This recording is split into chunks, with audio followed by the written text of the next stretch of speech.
ठंड बहुत ज़्यादा है, संभल कर रहिएगा। आज की जो कहानी है वो मध्य प्रदेश के एक ज़िले रतलाम से है।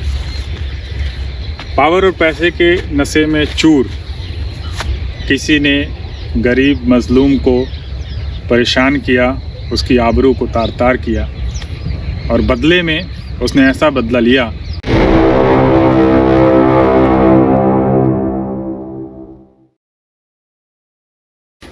नमस्कार, स्वागत है आपके अपने स्टोरी ऑफ क्राइम में, जहां आपको सच्ची घटनाओं की कहानियों के माध्यम से सतर्क, सावधान और सचेत किया जाता है ताकि आप खुद और अपने स्वजनों को सुरक्षित रख सकें। उम्मीद है आप लोग स्वस्थ होंगे, मस्त होंगे और अपने अपने कामों में व्यस्त होंगे। कुछ घटनाएं जो होती हैं वो सोचने में मजबूर कर देती हैं कि क्या हमारी न्यायपालिका या कानून व्यवस्था एक दायरे में काम करती है? क्या उनका कमजोर, गरीब और मजलूमों तक पहुंच अभी भी मुश्किल है? आज की घटना की जानकारी आज जब आपको दी जाएगी, इस घटनाक्रम को बताया जाएगा, तो आपके सामने भी ये सवाल जरूर खड़ा होगा। 4 जनवरी को एक धमाके ने पूरे के पूरे रतलाम जिले को हिला कर रख दिया। तकरीबन 1 से 2 किलोमीटर तक इसकी भयावह आवाज लोगों के कानों तक पहुंची तो लोग सन्न रह गए। मध्य प्रदेश के रतलाम जिले के एक गांव रतनखेड़ा की एक कहानी है। घटनाक्रम कुछ ऐसा है कि जब 5 जनवरी को पुलिस पहुंचती है तो देखती है कि एक लाश खेत में छत बिछत हालत में पड़ी हुई है। मौका वारदात से, या ये कहिए जहां ये धमाका हुआ, वहां से तकरीबन 60 फीट दूरी पे डेड बॉडी मिलती है। अब सोचिए कितना जबरदस्त धमाका था, कितनी बड़ी प्लानिंग थी।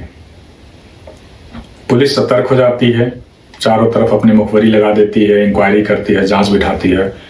फॉरेंसिक टीम भी पहुंच जाती है, जांच करती है तो पता चलता है कि तुल्लू पंप के नीचे जो है वो आईडी प्लान किया जाता है और उसका जो कनेक्शन है वो मोटर के स्टार्टर से कर दिया जाता है।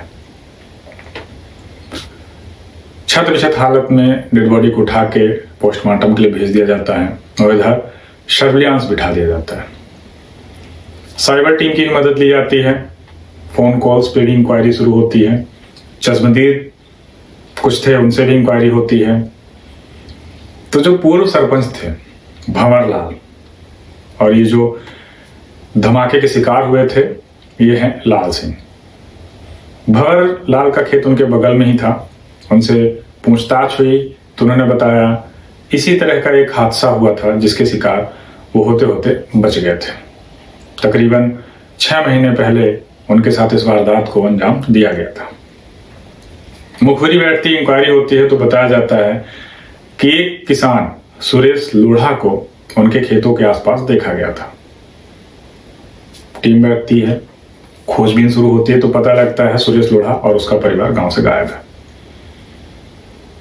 सुरेश लोढ़ा के लिए दबिश दी जाती है और अपने ससुराल मंदसौर जिले से वो पकड़ लिया जाता है, गिरफ्तार कर लिया जाता है। जांच होती है, उससे इंक्वायरी होती है तो वो कबूल कर लेता है, हाँ इस धमाके के पीछे उसका हाथ है और उसी ने लाल सिंह को मारने की साजिश की थी। पुलिस बड़ी खुश होती है कि चलो पकड़ा गया, ये कोई आतंकवादी या कोई मॉड्यूल का इशू नहीं है, कोई इसमें बड़ा नुकसान नहीं है, या ये समझिए बड़ा आगे जाके कोई धमाका नहीं होगा। पुलिस ने जब मोटिव पता किया, जब उसके पीछे की वजह पूछी तो शर्मिंदगी महसूस हुई। पूरे प्रशासन ने इस चीज को फील किया कि हाँ, आज न्यायपालिका, कानून व्यवस्था की वजह से सुरेश लोढ़ा एक क्रिमिनल बन चुका था। सुरेश लोढ़ा ने जब कहानी सुनाई तो वास्तव में रोंगटे खड़े हो गए। सुरेश लोढ़ा एक गरीब किसान था, परिवार के जीवन यापन के लिए उसकी पत्नी जो है वो पूर्व सरपंच भंवरलाल के यहाँ काम करती थी। एक दिन भंवरलाल घर में अकेला था, बाकी औरतें थी नहीं। उसका साथी दिनेश यादव और लाल सिंह जो ये मर चुके हैं, तीनों होते हैं।